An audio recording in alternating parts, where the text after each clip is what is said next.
दोस्तों 10 जनवरी को हमारा कक्षा 12वीं का राजनीति शास्त्र पॉलिटिकल साइंस का प्री बोर्ड परीक्षा का पेपर होने वाला है। इसलिए दोस्तों आज की इस वीडियो में हम अति महत्वपूर्ण प्रश्न उत्तर देखने वाले हैं, सुपर फास्ट रिवीजन करने वाले हैं महत्वपूर्ण प्रश्न उत्तर का। ओके, क्योंकि दोस्तों बहुत ही कम समय है प्री बोर्ड के लिए, आपको पता लगातार प्री बोर्ड एग्जाम होते हैं। और वैसे भी जो क्वेश्चन मैं बताऊं ये बोर्ड आपकी प्री बोर्ड एग्जाम के लिए तो इंपॉर्टेंट रहेंगे ही, इसके साथ ही जो आपकी मेन बोर्ड एग्जाम होने वाली है उसके लिए बहुत ज्यादा महत्वपूर्ण क्वेश्चन रहने वाले हैं काफी हद तक। ओके, 70 से 80% तक आपकी तैयारी हो जाएगी। जो इस वीडियो में मैं आपको क्वेश्चन बता रहा हूँ, अगर उन्हें आप क्या तैयार कर लेते हैं, कुछ और क्वेश्चन रह जाएंगे तो जब मैं आपकी क्या है फाइनल एग्जाम की तैयारी कराऊंगा, बोर्ड एग्जाम की तैयारी कराऊंगा, तब मैं आपको उनको कवर करा दूंगा। लेकिन अभी इस वीडियो में जो इंपॉर्टेंट क्वेश्चन आंसर बताने वाला हूं, आपको अच्छे से तैयार करना है। सभी अध्याय को, आपकी 2 पुस्तक रहती है, दोनों पुस्तक के सभी अध्यायों के हम क्या है इंपॉर्टेंट क्वेश्चन आंसर कवर करने वाले हैं। पहले हम 2 अंकी वाले देखेंगे, फिर 3 अंकी वाले और फिर 4 अंकी वाले अति महत्वपूर्ण प्रश्न उत्तर हम कवर कर लेंगे। वस्तुनिष्ठ रह जाएंगे तो नेक्स्ट वीडियो में हम क्या है वस्तुनिष्ठ प्रश्न उत्तर भी कवर कर लेंगे। तो चलिए स्टार्ट कर लेते हैं। अभी मजा आएगा ना भिड़ो। सबसे पहले दोस्तों हम कवर करने वाले 2 अंकी वाले महत्वपूर्ण प्रश्न देख लेते हैं और वस्तुनिष्ठ आपके रह जाएंगे तो हम क्या है सेकंड पार्ट में या सेकंड वीडियो में क्या है वस्तुनिष्ठ कवर कर लेंगे। तो सबसे पहले आपको तैयार करना है द्विध्रुवता का अर्थ लिखिए। तो द्विध्रुवता का अभिप्राय एक ऐसी व्यवस्था से जिसमें 2 शक्तियों का क्या होता है अस्तित्व होता है। ओके, जैसे द्विध्रुवता में कौन कौन सी शक्तियों का 2 अस्तित्व था, एक तो आपका अमेरिका था, दूसरा सोवियत संघ का। शॉक थेरेपी का अर्थ लिखिए, लगातार बोर्ड एग्जाम में 2022 में 23 में। तो शॉक थेरेपी का अर्थ होता है आघात पहुंचाकर उपचार करना। एक वाक्य में अगर ये प्रश्न पूछा जा रहा है तो फिर ये इतना ही लिखना है, आघात पहुंचाकर उपचार करना। विश्व बैंक एवं अंतरराष्ट्रीय मुद्रा कोष द्वारा निर्देशित इस मॉडल में पूंजीवादी व्यवस्था को अपनाकर पश्चात देशों को जोड़ा गया।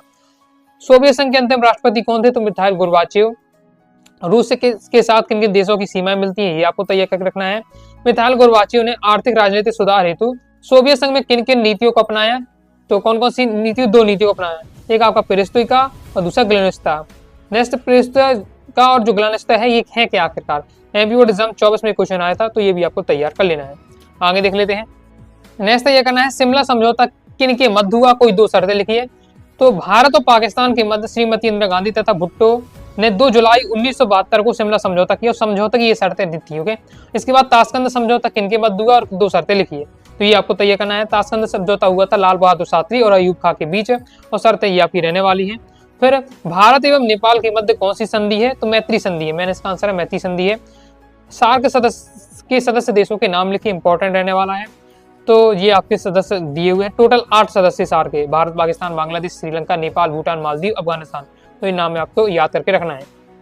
नेक्स्ट ये करना है मानवाधिकार को कितनी श्रेणियों में रखा गया है, तो मानवाधिकार की 5 श्रेणियां हैं, आर्थिक, सामाजिक, सांस्कृतिक, नागरिक और राजनीतिक। विश्व बैंक के कोई 2 कार्य लिखिए। तो विश्व बैंक के 2 कार्य आप तैयार कर लेना है कि विश्व बैंक सदस्य राष्ट्रों का विकास योजना हेतु ऋण देता है, सदस्य राष्ट्रों की उत्पादकता के स्तर को बढ़ाना विश्व बैंक का प्रमुख कार्य है। आगे नेक्स्ट आपको तय करना है सुरक्षा की पारंपरिक धारणा के 2 रूप लिखिए। तो बाह्य सुरक्षा, आंतरिक सुरक्षा, ये सुरक्षा की पारंपरिक धारणा के रूप हो जाते हैं। फिर नेक्स्ट दोस्तों आपको तैयार करना है कि सुरक्षा की पारंपरिक धारणा के 2 पक्ष है, मानव की सुरक्षा और विश्व सुरक्षा। फिर BWC और CWC क्या है, ये इंपॉर्टेंट आपका रहने वाला है। तो BWC जैविक हथियार संधि एक कानूनी रूप से बाध्यकारी संधि है जो क्या है जैविक हथियारों को प्रतिबंधित करती है। CWC रासायनिक हथियार संधि द्वारा रासायनिक हथियारों को बनाना और रखना प्रतिबंधित किया जाता है। सुरक्षा की पारंपरिक धारणा का अर्थ लिखिए। तो सुरक्षा की पारंपरिक धारणा की मान्यता है कि सैन्य बलों से ही सुरक्षा को खतरा उत्पन्न हो जाता है, इसी से सुरक्षा को बनाए भी रखा जाता है। सुरक्षा की इस धारणा का संबंध बाह्य सुरक्षा से है जो मुख्यतः राष्ट्रीय सुरक्षा की धारणा से संबंधित है। भारतीय सुरक्षा नीति के 2 घटक लिखिए। तो सैनिक क्षमता को मजबूत करना और अपने सुरक्षा हितों को बचाने के लिए अंतर्राष्ट्रीय कानून तथा संस्थाओं को मजबूत करना। तो सुरक्षा क्या है, सुरक्षा की परिभाषा, सुरक्षा का अर्थ होता है खतरे से आजादी, परंतु केवल उन चीजों से को सुरक्षा से जुड़ी चीजों का विषय बनाया जाए जिनके जीवन के केंद्रीय मूल्यों को खतरा हो। इस धारणा से हमारा तात्पर्य राष्ट्रीय सुरक्षा की धारणा से होता है। आगे देख लेते हैं। आगे नेक्स्ट दोस्तों आपको तैयार करना है क्योटो प्रोटोकॉल क्या है। तो क्योटो प्रोटोकॉल एक अंतर्राष्ट्रीय संधि है जिसे ग्लोबल वार्मिंग द्वारा हो रहे जलवायु परिवर्तन को रोकने के लिए बनाया गया है। नेक्स्ट बहुत ज्यादा महत्वपूर्ण रियो 20 क्या है। 1992 में ब्राजील के रियो डी जेनेरो में पृथ्वी सम्मेलन आयोजित किया गया था। इस रियो शिखर सम्मेलन का नाम से ही जाना जाता है। रियो 20 जून 2012 में ब्राजील में के रियो डी जेनेरो में सतत विकास पर संयुक्त राष्ट्र सम्मेलन के संदर्भित करता है। चूंकि 1992 और 2012 के शिखर सम्मेलन में 20 वर्ष थे, इसलिए इसे रियो 20 कहा गया। नेक्स्ट आपको तय करना है प्राकृतिक संपदा प्राकृतिक संसाधन किसे कहते हैं। एमपी बोर्ड एग्जाम 23 में 200 क्वेश्चन आ चुका है। ओके, तो इंपॉर्टेंट रहने वाला है। बोर्ड एग्जाम 26 में आपका आ सकता है। तो प्राकृतिक संसाधन पृथ्वी से हासिल वह सामग्री है जिसका उपयोग जीवन का समर्थन करने तथा व्यक्तियों की जरूरतों को पूरा करने हेतु किया जाता है। हवा, धूप, मिट्टी, पानी, तेल, कोयला, प्राकृतिक गैस, धातु, पत्थर आदि क्या है, ये सभी हमारे प्राकृतिक संसाधन ही हैं। इसके बाद नेक्स्ट ग्लोबल वार्मिंग किसे कहते हैं। तो पृथ्वी के वायुमंडल पर ग्रीन हाउस गैसों में बढ़ोतरी की वजह से औसत तापमान में होने वाली बढ़ोतरी को हम क्या है, ग्लोबल वार्मिंग कहते हैं। उल्लेखनीय इसकी वजह से जलवायु में क्या बदलाव होता है। ये भी आपको अच्छे से तैयार करना है। नेक्स्ट आपको तैयार करके रखना है वैश्विक संपदा क्या है। वैश्विक संपदा क्या है और आगे आपको साझी संपदा किसे कहते हैं, ये दोनों इंपॉर्टेंट रहने वाले। पहले तो आपको इसमें वैश्विक संपदा आपको अच्छे से तैयार कर लेनी है। तो वैश्विक संपदा तैयार कर लेना है, इंपॉर्टेंट आपका रहने वाला है। वह संपदा जिस पर किसी एक संप्रभु राष्ट्र का अधिकार नहीं होता, मतलब ऐसी संपदा जिस पर किसी एक देश का अधिकार नहीं है, सभी देशों का अधिकार रहता है। हो गए, वो क्या है, जैसे वायुमंडल है, तो वायुमंडल में किसी का भी अधिकार नहीं है कि इस देश का वायुमंडल है, उस देश का वायुमंडल, ये वायुमंडल का सभी का रहता है। ओके, तो ये वैश्विक संपदा के अंतर्गत कहलाएगा। इसके बाद नेक्स्ट आपको तैयार करके रखना है। इसके बाद नेक्स्ट आपका इंपॉर्टेंट रहने वाला है पृथ्वी सम्मेलन क्या है। पृथ्वी सम्मेलन वाला क्वेश्चन इंपॉर्टेंट रहेगा। तो पृथ्वी सम्मेलन जिसे रियो सम्मेलन भी कहा जाता है, हालांकि इसका आधिकारिक नाम पर्यावरण एवं विकास पर संयुक्त राष्ट्र सम्मेलन है, ये आपका दिया हुआ है। इसके साथ ही आपको तैयार करके रखना है। आगे नेक्स्ट आपको तैयार करके रखना है मूल वासियों के अस्तित्व को सबसे बड़ा खतरा क्या है। तो मूल वासियों की प्रमुख मांगे क्या हैं, दोनों इंपॉर्टेंट रहने वाले हैं। फिर आगे भारत के पावन वन प्रांत क्या है, इन्हें आपको तैयार करना है। साझी संपदा किसे कहते हैं, बहुत ज़्यादा इंपॉर्टेंट है। 2024 में 25 आपके 26 में आ सकता है, इंपॉर्टेंट है बोर्ड एग्जाम 26 के लिए भी, तो पढ़ के आपको रखना है। साझी संपदा बिल्कुल सिंपल है ना, साझी संपदा यानी साझा करना। अब एक क्वेश्चन पेपर में इस पे आ सकता है संयुक्त संपदा किसे कहते हैं। तो संयुक्त संपदा कहा जाए या साझी संपदा कहा जाए, एक ही बात रहने वाली है। तो साझी अथवा संयुक्त विरासत का अभिप्राय इन संसाधनों से होता है जिस पर किसी एक का नहीं बल्कि पूरे समुदाय का अधिकार होता है। जैसे हमारे गांव का कुआं है कोई, तो गांव के कुएं में क्या है, किसी एक घर का अधिकार नहीं होता है। गांव का जो कुआं होता है वो सार्वजनिक होता है, कोई भी आके कर पानी भर सकता है। इसी बार से जो चारा गाय हो गए, नदियां हो गई, तालाब हो गए, तो ये क्या है, साझी संपदा, यानी तालाबों का उपयोग क्या पूरे गाँव के वासी करते हैं। ओके, किसी एक व्यक्ति का अधिकार नहीं होता है, तो वो होती है आपकी साझी संपदा। कंप्लीट हो जाता है। आगे देख लेते हैं। आगे नेक्स्ट आपको तैयार करके रखना है वैश्वीकरण का क्या अर्थ है। बोर्ड एग्जाम 22 में आ चुका है, 23 में आ चुका है, बहुत ज्यादा महत्वपूर्ण है। तो यह आ सकता है वैश्वीकरण का अर्थ लिखिए, वैश्वीकरण किसे कहते हैं। तो विचार, पूंजी, वस्तुओं तथा सेवाओं के विश्वव्यापी प्रवाह को हम क्या कहते हैं, वैश्वीकरण कहते हैं। फिर वैश्वीकरण के 2 कारण लिखिए, एमपी बोर्ड एग्जाम 23 में आ चुका है। तो वैश्वीकरण को प्रेरित करने वाली 2 परिस्थितियां लिखी, इस पर क्वेश्चन आ चुका है। तो प्रौद्योगिकी में हुए विकास तथा जन साधारण की सोच में विश्व पारस्परिक जुड़ाव का बदलाव, ये है आपके वैश्वीकरण के कारण। नेक्स्ट वैश्वीकरण में प्रौद्योगिकी का योगदान है। प्रौद्योगिकी मतलब टेक्नोलॉजी, तो टेक्नोलॉजी का क्या योगदान हुआ वैश्वीकरण में, तो वो आपसे पूछा जा रहा है। देखिए जैसे सिंपल बात है, जैसे टेक्नोलॉजी आई, प्रौद्योगिकी आई, वैश्वीकरण क्या है बहुत तेजी से बढ़ चुका। ओके, ये आपको बताया जा रहा है। इसके बाद आपको नेक्स्ट देखना है WF क्या है, अर्थ लिखिए। तो W क्या है, एक विश्वव्यापी मंच, वर्ल्ड सोशल फोरम है। जैसे मानवाधिकार कार्यकर्ता, पर्यावरणवादी, मजदूर, युवा, महिला कार्यकर्ता एकजुट के साथ नव उदारवादी वैश्वीकरण का विरोध करते हैं। मैकडोनाल्डीकरण से क्या समझते हैं, से भी आपको पढ़ के रखना है। फिर वैश्वीकरण की 2 विशेषताएं आपको तय करना है। तो पहला, वैश्वीकरण में व्यापार में तेजी से विकास होता है। इसके साथ ही और भी आपकी विशेषताएं दी हुई हैं, 2 आपको लेकिन तैयार करके रखना है, क्योंकि यहाँ से केवल 2 ही नंबर का क्वेश्चन आपके पूछे जाएंगे वैश्वीकरण वाले अध्याय से। ओके, तो ये भी आपको तैयार कर लीजिएगा। नेक्स्ट इसके बाद आपको तैयार करके रखना है आर्थिक उदारीकरण क्या है, ये आपको पढ़ के रखना है। और वैश्वीकरण में आर्थिक प्रभाव बताइए। पहले आर्थिक उदारीकरण को देख लीजिएगा, इसके बाद वैश्वीकरण के आर्थिक प्रभाव बताइए, आपको तैयार कर लेना है। नेक्स्ट आपको तय करना है भारत द्वारा वैश्वीकरण अपनाने के 2 कारण लिखिए। भारत ने मतलब वैश्वीकरण को अपनाया, तो क्यों अपनाया, इसके 2 कारण आपको बताने हैं। बोर्ड एग्जाम 24 में आ चुका है ये क्वेश्चन। वैश्वीकरण के प्रतिरोध के 2 कारण लिखिए, ये भी बोर्ड एग्जाम 24 में आ चुका है। तो बहुत हाई चांस है कि आपका बोर्ड एग्जाम 26 में भी आ जाए क्वेश्चन, तो पढ़ के आपको रखना है। तो दोनों क्वेश्चन भी आपको तैयार कर लेना है। आगे नेक्स्ट ये करना है 1952 के पहले आम चुनाव से पहले वर्तमान के आम चुनाव तक मतदान के तरीकों में क्या बदलाव आया। तो ये आपको तय करना कि 1992 से पहले आम चुनाव था और वर्तमान में जो चुनाव हो रहा है उसमें बहुत ज्यादा डिफरेंस आ चुका है। जैसे पहले क्या है, मतपत्रों जो पेटी होती है उनमें क्या है वोट डलते थे, लेकिन अब इलेक्ट्रॉनिक वोटिंग मशीन आ गई है। फोटो पहचान पत्र आ चुका है, पहले फोटो नहीं होती थी, ओके, लेकिन अब फोटो युक्त पहचान पत्र आ चुका है। ये सब बदलाव हुए।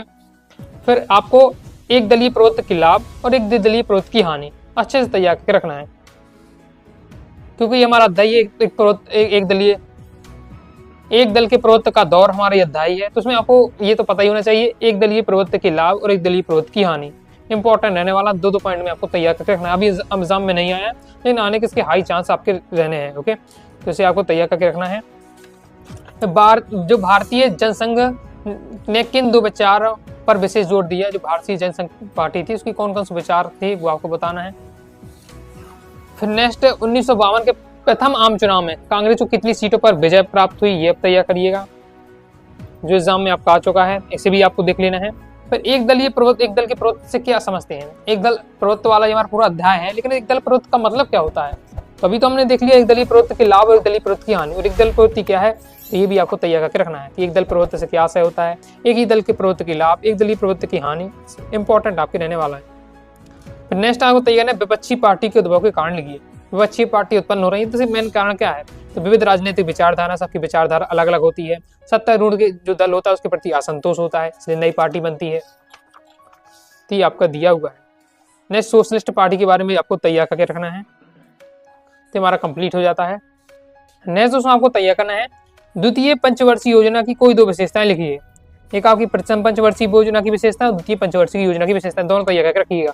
कि प्रथम पंचवर्षीय योजना की विशेषता एमपी बोर्ड एग्जाम 23 में क्वेश्चन आया था, द्वितीय पंचवर्षीय योजना का एमपी बोर्ड एग्जाम 24 में आया, ओके, दोनों को तैयार करके रखना है।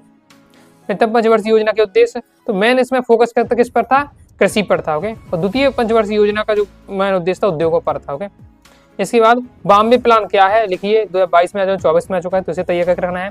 भारत में योजना आयोग की स्थापना कब हुई? ये सब आपके क्या है ऑब्जेक्टिव, यानी एक वाक्य में भी पूछे जा सकते हैं, तो इसे आपको तैयार करके रखना है। नेक्स्ट नियोजन का अर्थ और परिभाषा लिखिए, ये इंपॉर्टेंट आपका रहने वाला है। नियोजन का अर्थ और परिभाषा, नियोजन के क्या उद्देश्य है ये आपको तैयार करके रखना है। सामाजिक न्याय को बढ़ाना, बेरोजगारी, गरीबी, निरक्षरता, बीमारी इत्यादि क्या है उन्मूलन, ये नियोजन का उद्देश्य है। आगे नेक्स्ट आपको तैयार करके रखना है ऑपरेशन फ्लड को समझाइए, ऑपरेशन फ्लड को समझाइए। फिर नेक्स्ट है पंचवर्षीय योजना में किस चीज पर प्रथम पंचवर्षीय योजना में किस चीज पर सबसे ज्यादा जोर दिया गया? तो सबसे ज्यादा जोर दिया गया कृषि क्षेत्र पर, ओके, ये आपको याद करके रखना है। भारत में योजना आयोग की स्थापना कब हुई? योजना आयोग के कार्य, ये आपको पढ़ के रखना है। आगे देख लेते हैं। आगे नेक्स्ट शिमला समझौता तो हम देख ही चुके हैं, किसके मध्य हुआ, कब हुआ, और शर्तें भी लिख ली है। नेक्स्ट आपको तय करना है भारत के किन्हीं 4 पड़ोसी देशों के नाम लिखिए। बिल्कुल सिंपल, ऐसा भी क्वेश्चन आ जाता है बोर्ड एग्जाम में। पाकिस्तान, नेपाल, भूटान हो गया, ओके, और बांग्लादेश। फिर निःशस्त्रीकरण क्या है ये आपको देख लेना है एक बार, निःशस्त्रीकरण क्या है। फिर शॉर्ट में आपसे अगर आ रहा है पूछा जा सकता है भारतीय विदेश नीति प्रमुख सिद्धांत लिखिए। लॉन्ग में तो आपका 4 नंबर में आता है, तो उसमें तो अलग ही आपको लिखना है, लेकिन शॉर्ट में आ जाए तो फिर कैसे आपको बताना है? तो आपको बताना है, ये आपको रहने वाला आंसर है। कंप्लीट हो जाता है। आगे नेक्स्ट ये करना है दल बदल क्या है लिखिए। 2022 में आ चुका है, 2024 में क्वेश्चन आ चुका है। तो जब कोई प्रतिनिधि किसी दल विशेष के चुनाव चिन्ह से लड़कर विजयी हो जाता है और अपने स्वार्थ के लिए अथवा अन्य किसी कारण से अपने मूल दल को छोड़कर, जिससे वह जीत चुका है, किसी दूसरे दल को शामिल हो जाता है, तो इसे हम क्या कहते हैं? दल बदल कहा जाता है। फिर लाल बहादुर शास्त्री के प्रधानमंत्री कार्यकाल में देश को किन 2 चुनौतियों का सामना करना पड़ा? पहले विफल मानसून, सूखा, खाद्य संकट की चुनौती करना पड़ा। इसके साथ ही 1965 में पाकिस्तान के साथ युद्ध का सामना करना पड़ा। सिंडिकेट का क्या अर्थ होता है? लगातार 2022 में आया, 23 में आया, 24 में आ चुका है, लगातार क्वेश्चन आ रहा है। तो कांग्रेसी नेताओं ने एक प्रभावशाली समूह को औपचारिक रूप से सिंडिकेट के नाम से जाना जाता है, जिसने श्रीमती इंदिरा गांधी को क्या प्रधानमंत्री बनाने के लिए महत्वपूर्ण भूमिका निभाई थी। मतलब सिंडिकेट ही ने क्या इंदिरा गांधी को प्रधानमंत्री बनाया था, लेकिन बाद में इंदिरा गांधी ने क्या है सिंडिकेट से बिल्कुल अलग हो गई और अपना अलग ही दल बना लिया। आया राम गया राम जुल्मी को किससे जोड़ा गया है? तो उसकी पूरी सिंपल कहानी दी हुई है, पढ़ के रखना था कि गया लाल नामक क्या हरियाणा से था, पलवल जिले से हसनपुर विधानसभा क्षेत्र विधायक चुनाव लड़ा। उसे एक ही दिन में 3 बार क्या है बदली थी पार्टियां, ओके, इसलिए आयाराम गयाराम बनता है। फिर 1960 के दशक को खतरनाक दशक क्यों कहा जाता है? ये तैयार करके रखना है। और बिल्कुल सिंपल शॉर्ट बेहतरीन तरीके से आंसर दिया हुआ। खतरनाक दशक क्यों कहा जाता था? क्योंकि बहुत सारी हमें समस्याओं का सामना करना पड़ा। ये 1965 में भारत चीन का युद्ध हुआ, 1964 में जवाहरलाल की मृत्यु हो गई, और फिर इसके बाद 1965 में पाकिस्तान का युद्ध हुआ, 66 में प्रधानमंत्री लाल बहादुर शास्त्री की मृत्यु हुई, देश को खाद्य संकट। तो कितनी सारी लगातार इस दशक में क्या है, समस्याओं का सामना करना पड़ा भारत को, इसलिए इसे खतरनाक दशक कहा जाता है। आगे नेक्स्ट देख लेते हैं। राम मनोहर लोहिया कौन थे, ये आपको तय करके रखना है। फिर 1967 के चुनाव को परिणामों को राजनीतिक भूचाल क्यों कहा जाता है, ये आपको तय करके रखना है। गैर कांग्रेसवाद से आप क्या समझते हैं। नेक्स्ट तैयार आपको करना है। 1974 के बिहार छात्र आंदोलन में जयप्रकाश नारायण की क्या शर्त थी। फिर नौकरशाही क्या है, ये आपको पढ़ के रखना है। एकात्म मानवतावाद क्या है, ये आपको तैयार करके रखना है। आपातकाल के समय 20 सूत्री कार्यक्रम क्या है तो ये आपको देख के रखना है। ये 20 सूत्री कार्यक्रम के बारे में दिया हुआ है। आगे नेक्स्ट आपको तय करके रखना है। निवारण रजनबंदी का क्या अर्थ है, लिखिए। 42वां संविधान संशोधन क्या है, ये आपको पढ़ के रखना है। स्क्रीनशॉट आप लेते जाइएगा और फिर एक बार पढ़ लीजिएगा तो आपको समझ में आ जाएगा। ज्यादा समझाने का टॉपिक आपका नहीं रहने वाला है। नेक्स्ट प्रेस सेंसरशिप क्या है, ये आपको पढ़ के रखना है। आपातकालीन प्रावधान के अंतर्गत सरकार ने प्रेस की आजादी पर रोक लगा दी। समाचार पत्रों को कुछ भी छापने के पहले अनुमति लेना आवश्यक था। इसे प्रेस सेंसरशिप कहा जाता है। आगे नेक्स्ट आपको तय करना है। आपातकाल लगाते समय केंद्र सरकार ने कौन कौन से तर्क दिए, कोई 2 तर्क आपको बताना है। तो ये आपको देख लीजिएगा, बोर्ड एग्जाम में क्वेश्चन आपका आ चुका है, कंप्लीट हो जाता है। इसके बाद नेक्स्ट दोस्तों आपको तय करना है ऑपरेशन ब्लू स्टार क्या है। तो operation blue star MP board exam 22 में आ चुका है आपका। तो ऑपरेशन ब्लू स्टार भारतीय सैन्य बलों द्वारा 3 या 6 जून को जो 1984 को अमृतसर पंजाब में स्थित हरमंदिर साहिब परिसर यानी स्वर्ण मंदिर को खालिस्तान समर्थक जनरल सिंह भिंडीवाला और उसके अनुयायियों ने मुक्त कराने के लिए चलाया गया अभियान था। ओके, मतलब इसमें जो खालिस्तानी समर्थक था जनरल सिंह भिंडीवाला, उसने पूरे एरिया को घेर लिया था, स्वर्ण मंदिर को, उसे कब्जा कर लिया था। तो उसके कब्जे से मुक्त कराने के लिए ऑपरेशन ब्लू स्टार चलाया गया था। नेक्स्ट, भारत के किस क्षेत्र को 7 बहनें कहा जाता है। एमपी बोर्ड एग्जाम 23 और 24 में आ चुका है। देखिए 22 में आया है, 23 में आया है, 24 में आया है, तो आपका बहुत हाई चांस आ सकता है 2026 में भी। पढ़ के आपको रखना है। पूर्वोत्तर भारत के कौन से राज्यों को 7 बहनों के नाम से जाना जाता है। तो असम, अरुणाचल प्रदेश, नागालैंड, मणिपुर, मिजोरम, त्रिपुरा, मेघालय, इन्हें हम क्या कहते हैं, 7 बहनें कहते हैं। ओके, तो अच्छे से आपको इसे तैयार कर लीजिएगा। आगे देख लेते हैं। इसके बाद नेक्स्ट आपको तय करना है आनंदपुर साहिब प्रस्ताव क्या है। इंपॉर्टेंट आपका रहने वाला है, एमपी 23 में आ चुका है, तो इसे भी आपको क्या तैयार कर लीजिएगा। नेक्स्ट आपको तय करना है राष्ट्रवाद क्या है और क्षेत्रीय असंतुलन का क्या अर्थ है। ये 2 आपको पढ़ के रखना है। राष्ट्रवाद क्या है, क्षेत्रीय असंतुलन का क्या अर्थ है। इसके बाद केंद्र शासित राज्यों के नाम आपको पता ही होने चाहिए। 8 केंद्र शासित प्रदेश हैं, तो उनके आपको नाम तैयार करके रखना है। इसके बाद आशु क्या है। ओके, तो आशु एक असम का छात्र संगठन है, ओके, जिसमें 1979 में ऑल असम स्टूडेंट यूनियन आशु ने विदेशियों के विरोध के लिए एक आंदोलन चलाया। तो ये आपको तैयार कर लीजिएगा। ये हमारे हो जाते हैं कंप्लीट। आगे दोस्तों हमारा जो दूसरी पुस्तक का सबसे लास्ट अध्याय है, ओके, भारतीय राजनीति में नए बदलाव। इससे और क्वेश्चन आपके 2 नंबर वाले देख लेते हैं। यहाँ से भी 2 नंबर का क्वेश्चन बनता है। पहले आपको यहाँ तैयार करना है गठबंधन की राजनीति किसे कहते हैं। गठबंधन सरकार का अर्थ लिखिए। एमपी बोर्ड एग्जाम 23 और 24 में आ चुका है, तो इसे आपको तैयार करना है ना। सिंपल रहता है, जब अनेक राजनीतिक दल एक मोर्चे अथवा गठबंधन बनाकर न्यूनतम साझा कार्यक्रम के अंतर्गत सरकार गठित करते हैं, इसे गठबंधन सरकार कहा जाता है। इसमें किसी एक दल का क्या प्रभुत्व कम रहता है, इसमें किसी एक दल का क्या प्रभुत्व कम रहेगा। सिंपल बात है, जैसे मान लीजिए क्या है, सरकार बनाने के लिए 100 सीटें चाहिए हैं, तो एक के पास 80 है, दूसरे के पास 20 है। ओके, तो अब 80 वाली सरकार बना सकता है पार्टी, ना 20 वाली, तो दोनों मिल जाएंगे, तो 100 हो जाएंगे, उनके आगे गठबंधन की सरकार बन जाएंगी। लेकिन उसकी दबदबा ज़्यादा होगा जिसकी क्या 80 सीट है जिस पार्टी के पास, तो वही बताया जा रहा है। नेक्स्ट, मंडल आयोग की 2 सिफारिशें लिखिए, तो इसे आपको तैयार करना है। मंडल आयोग क्या है, ये भी पूछा जा सकता है। तो पहले तो जो ऊपर 2 लाइनें समझाई गई हैं वही है मंडल आयोग क्या, अगर क्वेश्चन इस प्रकार से आ रहा है। फिर सिफारिशें पूछे जाए तो ये दिया हुआ है, पॉइंट वाइज पॉइंट दिया हुआ है क्रम से। ये पहला पॉइंट दिया हुआ है। इसके बाद आगे देख लेते हैं। ये आपका दूसरा पॉइंट, तीसरा, चौथा पॉइंट दिया है, इसे तैयार कर लीजिएगा। क्रीमी लेयर क्या है, इसे आपको तैयार करना है। पिछड़े वर्ग में जिन लोगों को उच्च सामाजिक एवं आर्थिक स्तर प्राप्त हो चुका है उन्हें क्रीमी लेयर अथवा संपन्न वर्ग कहा जाता है। ये हमारा कंप्लीट हो जाता है। नेक्स्ट आपको तैयार करके रखना है मंडल आयोग क्या है? मंडल आयोग की अलग से देखिए परिभाषा दी है, एमपी एग्जाम 24 में आ चुका है। तो 1978 में केंद्र सरकार द्वारा बीपी मंडल की अध्यक्षता में एक आयोग गठन किया गया, जिसे मंडल आयोग कहा गया। इसका कार्य पिछड़ा वर्ग की स्थिति को सुधारने के उपाय बताना था। इस प्रकार से दोस्तों हमने कहा है कंप्लीट कर लिए 2 अंक वाले महत्वपूर्ण प्रश्न सभी अध्याय दोनों पुस्तक में। ओके, पहली पुस्तक में आपके 7 अध्याय हैं, दूसरी पुस्तक में आपके 8 अध्याय हैं। टोटल देखा जाए दोस्तों आपकी पूरी पुस्तक में 15 अध्याय हैं। तो जिन जिन अध्याय से आपके मतलब 2 नंबर के जिन जिन अध्याय से क्वेश्चन आने थे सभी अध्याय से मैंने कवर करा दिए और सभी बहुत ज्यादा महत्वपूर्ण है बोर्ड एग्जाम की दृष्टि से भी, तो अच्छे से आपको तैयार कर लेना है। अब दोस्तों हम देखने वाले हैं 3 अंक वाले अति महत्वपूर्ण प्रश्नोत्तर। लाइक और शेयर ठोक दीजिए, महाकाल का दबा के लाइक और शेयर ठोक दीजिए। पूरा साल मेहनत करता हूं आपके लिए बेटा, ऐसा नहीं चलेगा, ऐसा नहीं चलेगा। 3 नंबर दोस्तों आपको तय करना है सोवियत प्रणाली क्या थी, लिखिए। सोवियत प्रणाली के बारे में पूछा जा रहा है, एमपी बोर्ड एग्जाम 22 में क्वेश्चन था आपका ये। तो ये आपका दिया है सोवियत प्रणाली के बारे में। इसके बाद नेक्स्ट आपको तय करना है सोवियत संघ के विघटन के कारण लिखिए। एमपी बोर्ड एग्जाम 23 में आ चुका है, 24 में आ चुका है। सोवियत संघ के विघटन के कारण, सोवियत संघ के विघटन के कारण दिए हुए हैं, बहुत ज्यादा इंपॉर्टेंट है सभी जो मैं क्वेश्चन आपको बता रहा हूँ।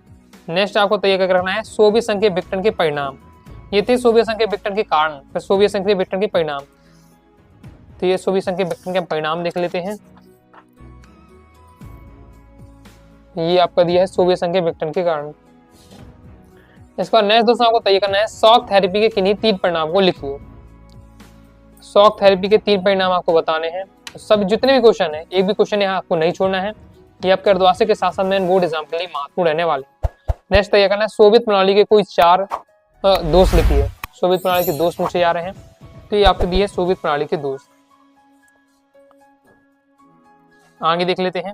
आगे बढ़ने से दोस्तों मैं पहले बता दूं कि अगर आप क्या है प्रॉपर तैयारी करना चाहते हैं पॉलिटिकल साइंस की, मेरे साथ तैयारी करना चाहते हैं, कंप्लीट पीडीएफ मटेरियल प्राप्त करना चाहते हैं, तो आप प्ले स्टोर से अनुवागा सारी क्लासेस ऐप डाउनलोड कर लीजिएगा और वहां से दोस्तों आपको 12th मास्ट 8 बैच आपको ज्वाइन कर लेना है। तो उसमें दोस्तों आपको ऑल सब्जेक्ट का आपको मटेरियल मिल जाएगा, ऑल सब्जेक्ट के आप कोर्स में ज्वाइन हो जाएंगे और ऑल सब्जेक्ट का मटेरियल मिल जाएगा, पीडीएफ मटेरियल रहेगा। ओके, तो प्रॉपर दोस्तों आप क्या है आराम से तैयारी कर पाएंगे। रिकॉर्डेड वीडियो भी रहेंगी, previous year paper, model paper सब आपको मटेरियल दिया जाएगा, तो आसानी से आप तैयारी कर पाएंगे। All chapter important question answer, all chapter objective question answer सब आपका रहने वाला है। इसलिए आपको क्या है ब्रह्मास्त्र 8 बैच जरूर ज्वाइन करके रखना है। इसके बाद नेक्स्ट यूरोपीय संघ की कौन सी विशेषताएं उसे एक प्रभावी क्षेत्रीय संगठन बनाती हैं। तो ये पॉइंट वाइज पॉइंट दिया हुआ कि यूरोप ये संघ ऐसी कौन कौन सी विशेषता थी जो उसे एक प्रभावी संगठन के रूप में बनाती हैं। एमपी बोर्ड एग्जाम 22 में ये क्वेश्चन आपका पूछा जा चुका है, क्रम से आपका दिया हुआ है। नेक्स्ट इसके बाद तैयार करना है आसियान विजन 2020 के 3 उद्देश्य लिखिए। एमपी बोर्ड एग्जाम 22 में, एमपी बोर्ड एग्जाम 23 में आपको क्वेश्चन पूछा जा चुका है।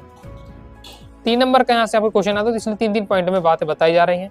नेक्स्ट चीन की अर्थव्यवस्था के उत्थान के 3 कारण लिखिए। तो ये आपका दिया हुआ है चीन की अर्थव्यवस्था के उत्थान के कारण। भारत चीन के मतभेदों के 4 कारण लिखिए। तो यहाँ पॉइंट वाइज पॉइंट देखिए, थ्योरी दे दिया गया, आप चाहे तो उसे पॉइंट वाइज पॉइंट लिख सकते हैं। भारत चीन की जो मतभेद होगा उसके कारण। आगे नेक्स्ट तैयार करना है आसियान संगठन के प्रमुख उद्देश्यों को लिखिए। आसियान संगठन के प्रमुख उद्देश्य बताने हैं, तो ये गठन का बताया जा रहा कैसे हुआ। अब उद्देश्य में हम यहाँ देखना है आपको, तो उद्देश्य ये दिए हैं आसियान के गठन के उद्देश्य, तो इन्हें आपको यहाँ तैयार करना है, पॉइंट वाइज पॉइंट दिया हुआ है, कंप्लीट हो जाता है। आगे नेक्स्ट ये करना है राष्ट्र निर्माण की 3 चुनौतियां लिखिए। आपका दूसरी पुस्तक से पहले अध्याय राष्ट्र निर्माण की चुनौतियां, पूरा अध्याय है, तो आपको पता होना चाहिए राष्ट्र निर्माण की कौन सी चुनौतियां। बहुत हाई चांसेस क्वेश्चन को पूछे जाएंगे आपसे एग्जाम में। ओके, एमपी बोर्ड एग्जाम 23 में क्वेश्चन आ चुका है, तो ये आपका दिया है कि जब राष्ट्र निर्माण की क्या क्या चुनौतियां, देश आजाद हुआ तो उसके सामने देश के सामने कौन कौन सी चुनौतियां आती है। जैसे कि हमारे भारत में राष्ट्र निर्माण की दूसरी चुनौती देश के विकास में पहला थी कि क्या है जो पूरा देश पूरा बटा हुआ था। ओके, तो उसमें एकता और अखंडता की चुनौती, दूसरा था विकास की चुनौती, तीसरी चुनौती थी लोकतंत्र की स्थापना, ये चुनौती दी हुई है। नेक्स्ट सहमति पत्र इंस्ट्रूमेंट ऑफ एक्सेशन क्या है, तो ये आपको तैयार कर लेना है कि जो देसी रियासतें थी उन्हें अगर भारत में मिलाने के लिए एक पत्र में क्या साइन करने पड़ते थे, जिसे सहमति पत्र या इंस्ट्रूमेंट ऑफ एक्सेशन कहा जाता था। नेक्स्ट है राज्य पुनर्गठन आयोग का क्या काम है और इसकी सिफारिश क्या थी, जिसे आपको तैयार करके रखना है। ये आपका दिया राज्य पुनर्गठन आयोग, उसकी सिफारिश है और इसके आगे आपका ये रहने वाला है। नेक्स्ट हैदराबाद रियासत के विलीनीकरण पर लेख लिखिए। हैदराबाद के विलीनीकरण पर के बारे में आप बताइए, तो आपको दिया हुआ है।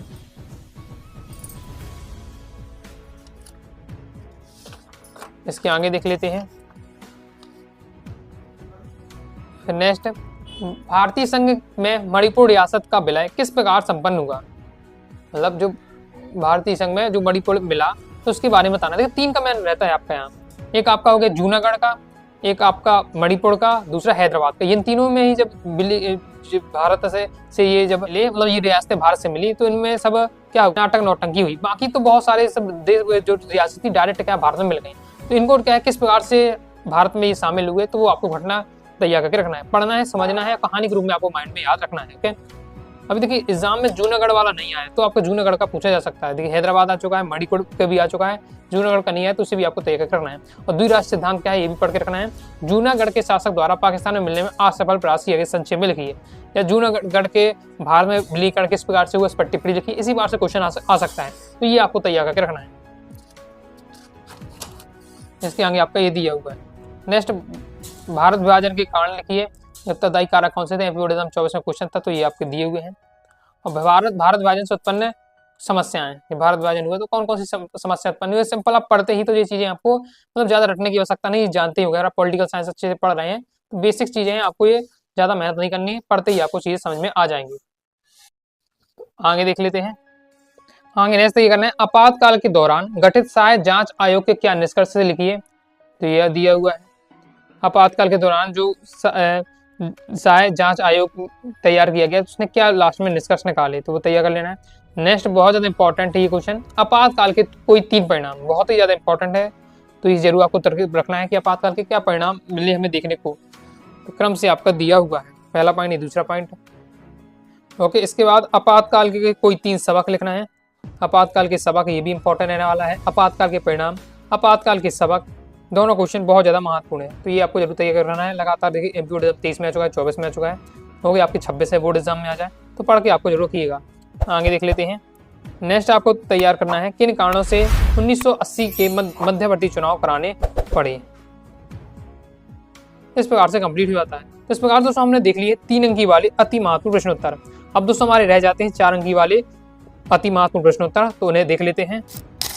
तो यहाँ दोस्तों आपको तैयार करके रखना है दक्षिण एशिया के क्षेत्र की प्रमुख विशेषताएं लिखिए। दक्षिण एशिया क्षेत्र की प्रमुख विशेषता इस प्रकार से, मतलब दक्षिण एशिया की विशेषताएं आपको तैयार करके रखना है। तो ये सभी विशेषताएं आपकी रहने वाली है। बोर्ड एग्जाम में क्वेश्चन आता है, पहला पॉइंट है आपका, ये दूसरा, तीसरा, चौथा पॉइंट। कई बार क्वेश्चन आ जाता है कि दक्षिण एशिया क्षेत्र ने शांति और सहयोग में किस प्रकार को बढ़ाया है। तो ये आपको इन पॉइंटों के माध्यम से बताना है। अगर विशेषताएं पूछी जा रही हैं तो ये भी आपकी 4 विशेषताएं हो जाती है। क्वेश्चन आता है कि दक्षिण एशियाई क्षेत्र में शांति और सहयोग किस प्रकार से बढ़ाया जा सकता है, तो वो पॉइंट आपके दिए हुए हैं। नेक्स्ट बहुत ज़्यादा इंपॉर्टेंट, सार्क संगठन के उद्देश्य लिखिए। सार्क संगठन के उद्देश्य 4 नंबर के लिए सभी महत्वपूर्ण रहने वाले हैं। 4 पॉइंट में आपको बताया जा रहा है सार्क संगठन के उद्देश्य। आगे देख लेते हैं। नेक्स्ट तैयार करके रखना है ताशकंद समझौते के प्रमुख प्रावधान क्या थे। ताशकंद समझौते प्रावधान दिए हुए हैं आपके। इसका नेक्स्ट ये करना है भारत बांग्लादेश के बीच तनाव के कारणों को लिखिए। भारत बांग्लादेश के बीच तनाव के क्या कारण है, पॉइंट वाइज पॉइंट आपका दिया है। नेक्स्ट दक्षिण एशिया की शांति एवं सहयोग में सार्क का क्या योगदान है। दक्षिण एशिया में जो शांति सहयोग बना हुआ है सार्क के योगदान को पूछा जा रहा है कि सार्क ने क्या योगदान किया। तो पॉइंट वाइज पॉइंट दिया है। अब आपको क्या करना है, 4 नंबर का पूछा जाता है तो 4 से 5 पॉइंट आपको याद होने ही चाहिए। ये आपका पूरा दिया हुआ है, कंप्लीट हो जाता है। नेक्स्ट तैयार करना है अंतरराष्ट्रीय संगठन के 4 कार्य लिखिए। तो अंतरराष्ट्रीय संगठन के 4 कार्य एमपीओ एग्जाम 23 में 24 में आ चुका है, बहुत ज्यादा महत्वपूर्ण है। और दोस्तों मैं जितने भी आपको क्वेश्चन बता रहा हूँ यानी अभी अगर तैयार कर लेते, अभी मेहनत कर लेते तो मान के चलिए दोस्तों आपकी बोर्ड एग्जाम की आपने कम से 80 से 90% आपके इंपॉर्टेंट कवर हो जाते हैं। कुछ और क्वेश्चन होंगे तो जब हम वार्षिक परीक्षा की तैयारी, बोर्ड एग्जाम की तैयारी करेंगे तो सब आपको कवर करा दूंगा, लेकिन इतना आप तैयार कर लीजिए जो बता रहे हो इस वीडियो में तो काफी हद तक दोस्तों आपकी तैयारी हो जाएगी। फिर आपको जितनी ज्यादा टेंशन नहीं होगी तैयारी की, होगी बोर्ड एग्जाम की। तो ये है आपके अंतरराष्ट्रीय संगठन के कार्य। नेक्स्ट तैयार करना है संयुक्त राष्ट्र संघ के 4 उद्देश्य लिखिए। तो संयुक्त राष्ट्र संघ के 4 उद्देश्य आपके दिए हैं क्रम से। पहला है युद्ध एवं विवादों का शांतिपूर्ण समाधान, फिर समता, अधिकार एवं आत्मनिर्भर, विभिन्न समस्याओं का समाधान, समन्वय की स्थापना। नेक्स्ट है संयुक्त राष्ट्र संघ के कोई 4 कार्य लिखिए। अभी हमने देखे संयुक्त राष्ट्र संघ के उद्देश्य, तो संयुक्त राष्ट्र संघ के 4 कार्य क्रम से आपके दिए, पहला, दूसरा, तीसरा पॉइंट, ये संयुक्त राष्ट्र संघ के कार्य दिए हुए हैं। आगे देख लेते हैं। नेक्स्ट ये करना है विश्व स्वास्थ्य संगठन के कार्य, विश्व स्वास्थ्य संगठन के कार्य।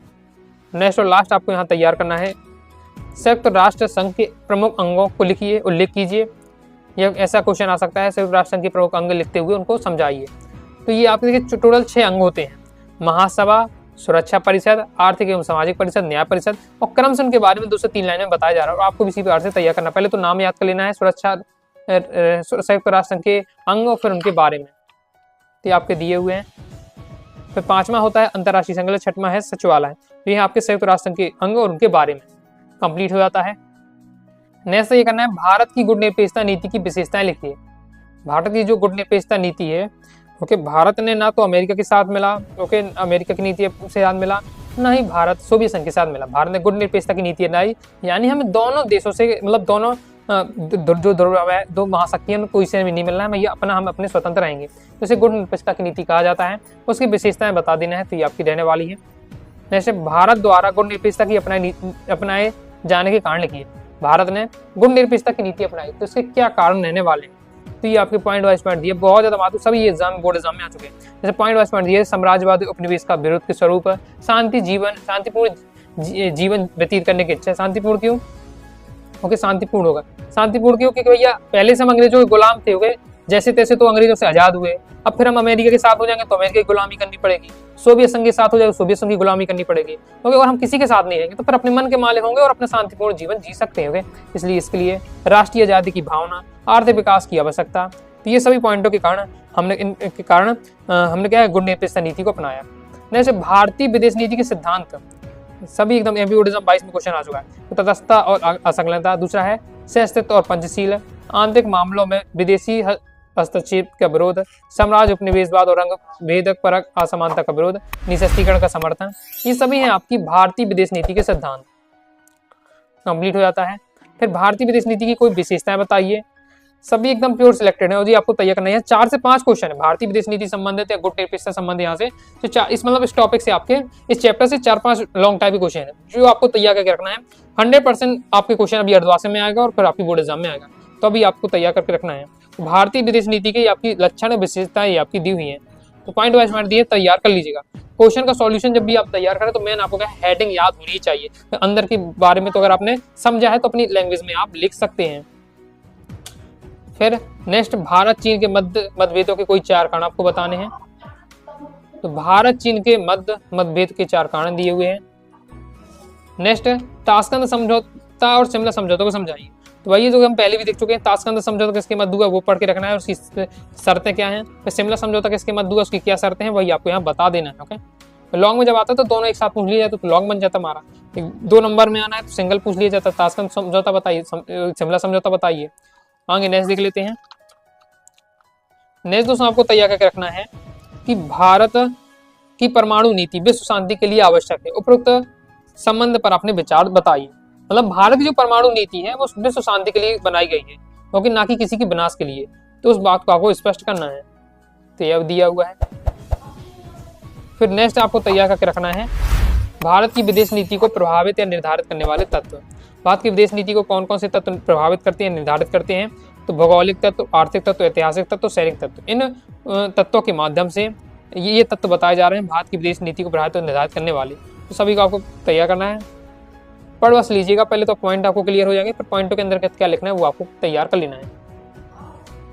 तो इस प्रकार से कंप्लीट हो जाता है। इस प्रकार आगे दोस्तों नेक्स्ट आपको 4 नंबर में तैयार करना है, भारत में क्षेत्रीय असंतुलन के कोई 5 कारण लिखिए।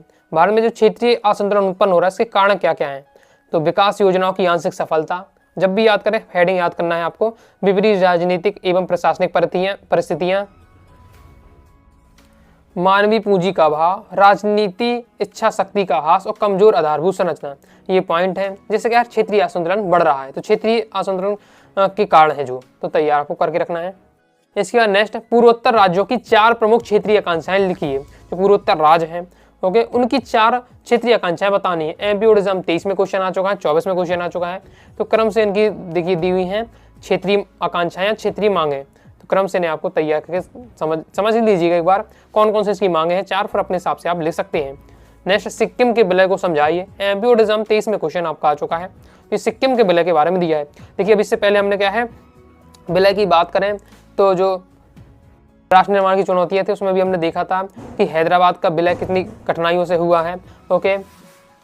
जूनागढ़ का विलय कैसे हुआ है, तो सिक्किम का विलय भी पूछ लिया जाता है, तो उसे भी आपको तैयार करना है। ये आपका दिया हुआ है, थोड़ा सा कहानी के रूप में दिया हुआ है, तैयार करके रखिएगा। बोर्ड एग्जाम में आपका आ चुका है, तो ओके प्रीवियस ईयर पेपर में, तो आपका रिपीट होने के भी चांस बन जाते हैं इसके। इसके बाद नेक्स्ट क्षेत्रवाद को रोकने के उपायों को संक्षिप्त लिख लीजिए। अगर हम क्षेत्रवाद को रोकना है तो क्या क्या उपाय हैं। ओके, हर प्रकार से मैंने यहाँ देखिए क्वेश्चन यहाँ कवर किए हैं। ओके, कि जिस टाइप से आपके एग्जाम में बन सकते हैं वहाँ हर प्रकार के उस टाइप के क्वेश्चन यहाँ कवर करने का प्रयास किया गया है। क्षेत्रवाद को हम किस प्रकार से रोक सकते हैं उनके उपाय दिए गए हैं, तो इन्हें आपको अच्छे से तैयार कर लीजिएगा। आगे देख लेते हैं। आगे नेक्स्ट आपको तैयार करना है कि क्षेत्रीय असंतुलन किस प्रकार कम किया जा सकता है। इससे पहले आपको ये भी तैयार कर ले स्वायत्तता क्या है, असम के छात्र आंदोलन की मांगे लिखिए, तो स्वायत्तता समझ लीजिएगा। और बिल्कुल सिंपल रहने वाला कि असम जो कि छात्र आंदोलन क्यों हुआ, क्योंकि तो क्यों हो रहा था कि असम में जो विदेशी होते थे वो आके यहाँ सीधे बस जाते थे और उनके जो अधिकार होते थे असम वासियों के उनको छीनने लगते थे। ओके, इस प्रकार से तो इसलिए क्या जो विदेश आ रहे हैं उनका निर्वासन के लिए विरोध हुआ, वर्चस्व का विरोध किया मतदाता रजिस्टर में, क्योंकि जो अप्रवासी होते थे जो विदेशी होते थे उनके भी नाम हो जाते शामिल। ओके, जिससे उन्हें भी यहाँ का फायदा मिलता था, इसलिए ये सब आंदोलन हुआ। एक बार इस प्रकार से थोड़ा समझ लेते तो अपने हिसाब से आप लिख पाएंगे। क्षेत्रीय असंतुलन होता है उसे हम कैसे रोक सकते हैं, कम कर सकते हैं, तो ग्रामीण समन्वित विकास कार्यक्रम द्वारा प्रशासनिक व्यवस्था को सुधार करके, पिछड़े क्षेत्रों के विकास को उच्च प्राथमिकता देकर, आदिवासी एवं पहाड़ी क्षेत्रों के विकास पर बल देकर। तो ये है हमारे क्षेत्रीय जो आकांक्षाएं हैं उन्हें कम करने के उपाय। नेक्स्ट और लास्ट हमारा क्वेश्चन है अलगाववादी आंदोलन देश के विकास में बाधक है, समझाइए इस बात का। एग्जाम 24 में क्वेश्चन आ चुका है, तो इसका भी सॉल्यूशन आपका ये दिया हुआ है। तो ये हमारा कंप्लीट हो जाता है। तो इस प्रकार से दोस्तों आपके 4 नंबर वाले प्रश्न भी कवर हो जाते हैं। आपके सभी अध्याय से जिन जिन अध्याय से 4 नंबर के क्वेश्चन बनते हैं, लॉन्ग टाइप के क्वेश्चन बनते हैं, वो मैंने से आपको सब यहाँ कवर करा दिए हैं, तो अच्छे से आपको तैयार कर लेना है। इस प्रकार से दोस्तों इस वीडियो में मैंने आपको 2 अंकी वाले, 3 अंकी वाले, 4 अंकी वाले अति महत्वपूर्ण प्रश्न उत्तर कवर करा दिए हैं। तो जितने क्वेश्चन बताएं सभी आपको तैयार कर लेना, एकदम प्योर मैंने आपको सिलेक्टेड क्वेश्चन बताए हैं, उन्हें आप तैयार कर लेते तो बोर्ड एग्जाम की भी काफी हद तक तैयारी हो जाएगी। अब दोस्तों आपके रह जाते केवल वस्तुनिष्ठ प्रश्न उत्तर। हम दोस्तों नेक्स्ट वीडियो में क्या है वस्तुनिष्ठ प्रश्न उत्तर कवर कर लेंगे। आई होप आपको वीडियो पसंद आएगी। वीडियो पसंद आए वीडियो लाइक करके सब्सक्राइब जरूर कर दीजिएगा। बाकी दोस्तों आगे आप बोर्ड एग्जाम की प्रॉपर तैयारी करना चाहते हैं, पूरा कंप्लीट पीडीएफ मटेरियल प्राप्त करना चाहते हैं, तो प्ले स्टोर से अनुराग स्टडी क्लासेस ऐप डाउनलोड करके आपको 8 ब्रह्मास्त्र बैच जरूर ज्वाइन कर लीजिएगा। इसके साथ ही टेलीग्राम चैनल व्हाट्सएप को ज्वाइन कर लीजिएगा। डाउट आता है कारणों से आप जरूर पूछिएगा। मिलते हैं नेक्स्ट वीडियो में, तब तक के लिए बाय बाय।